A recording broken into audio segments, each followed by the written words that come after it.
என்னை சிதையாமல் சுமந்தீரே நன்றி.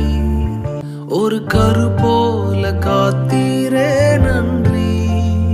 என்னை சிதையாமல் சுமந்தீரே நன்றி. எபினேசரே எபினேசரே, இந்நாள் வரை சுமந்தவரே, நன்றி நன்றி நன்றி. இதயத்தில் சுமந்தீரே நன்றி. அன்றன்றை காண என் தேவைகள் யாவையும் உம் கரம் நல்கியதே.